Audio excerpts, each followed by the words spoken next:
everyone, my name is Danielle DeWash. I'm a family nurse practitioner. Today we're going to be talking about vitamin D. To me, vitamin D is one of the most important vitamins, and then now you will see why vitamin D is very important for you to be taking every day. Let's look at statistics about vitamin D. According to studies, 50% nationwide of people, they are insufficient of vitamin D. And now 1 billion of people, it doesn't matter about the ethnicities or age groups, they are deficient of vitamin D. Let's see why they are deficient of vitamin D or insufficient of vitamin D. Remember, you get vitamin D from sunlight, but vitamin D2, we do not process vitamin D2. We get it from plants, especially mushroom who spawn exposed mushroom. They are loaded with vitamin D2.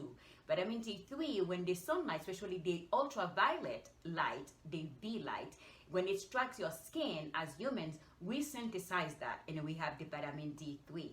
Well, in Florida, they call it is the sunshine vitamin. And because we are living in a sunshine state, is it really true? Most of my patients, they are post-fall patients when I used to do rounds in nursing homes. When I order vitamin D levels on them, most of them, they are deficient. I had a lady one day, she was less than 7 a nanogram per milliliter of vitamin D levels. Group at risk for low vitamin D, we have breastfed infants, we have menopausal women, premenopausal women, or postmenopausal women. But men, you are not escaped from that neither. If you have low testosterone, you are at high risk also to develop bone fractures if you don't take your vitamin D that is required for you to be taking. People with dark skin, because we don't stay in the sun long enough for the sun to penetrate into the skin to synthesize, we have low vitamin D. Remember, you can stay on the sun for 20-30 minutes in the soft light sun, the UV light. But if the sun like 10 o'clock in the morning and 2 p.m., you stay away from that. If you choose to go there, you need to butter yourself up with a sunscreen. You will not have vitamin D because you will block it from penetrate to your skin, but you will protect yourself from skin cancer. But if you do not have any risk factors for a skin cancer, you can stay in the sun for 20 and 30 minutes, but not very high UV rays light. You stay away from that. And also people who are not absorbed vitamin D. For instance, people who underwent gastric bypass surgery, people who might have Crohn's disease, they might have difficulty to absorb vitamin D because vitamin D is a fat soluble vitamin, meaning that it absorbs to the fat. It's not going to waste to your urine, so it's hard for you to get rid of vitamin D. Certain medications can cause you have low vitamin D as well. Let's see what are the medications, especially the anti-seizures medications. You have Dilantin and you also have phenobarbital medications like phenytoin. And rifampin, which is an antibiotic, usually most commonly used for tuberculosis.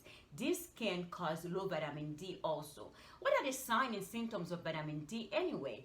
Well, the sign and symptom of vitamin D that I'm going to state to you right now, other factors can cause these signs and symptoms. It is wise to have your healthcare provider check your vitamin D if you are having that kind of signs and symptoms. For example, fatigue, malaise, muscle aches, joint and bone pain, excessive hair loss, excessive head sweating, rash, like psoriatic plaque rash. If you have that, muscle weakness, kyphosis, which is the hunchback, and then waddling gait, unsteady gait, or bow leg in children.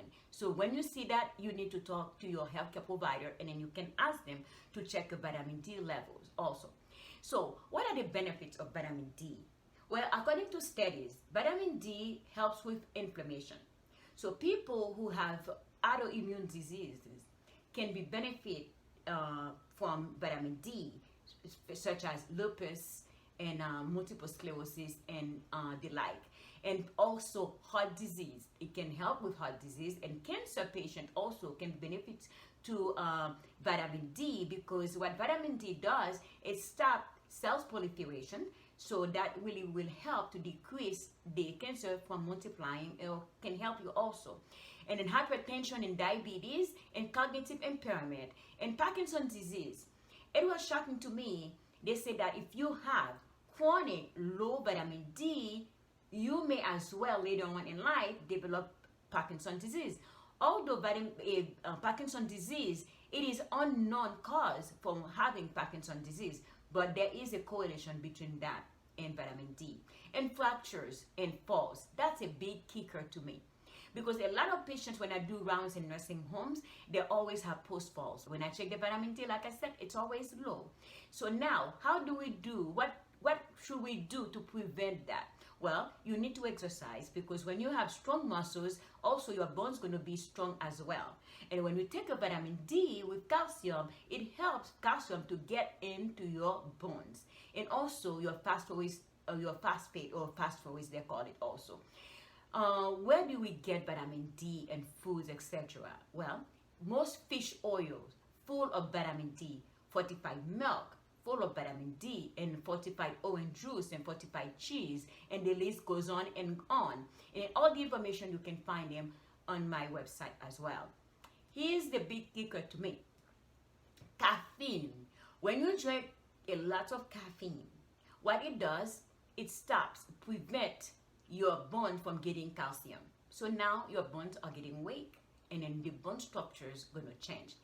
And sodas, the phosphoric acid, which is a chemical component that they put in the sodas to give it the tangy taste, and also to prevent bacteria from growing and mold. This is really your worst enemy, your bone's worst enemy. What it does, it binds to your calcium in your bone and then get it away and deprive you, steal your calcium away. That's what I usually say to my patient. In a diagnostic test, we can order serum 25 hydroxide vitamin D for you to check to see where you are.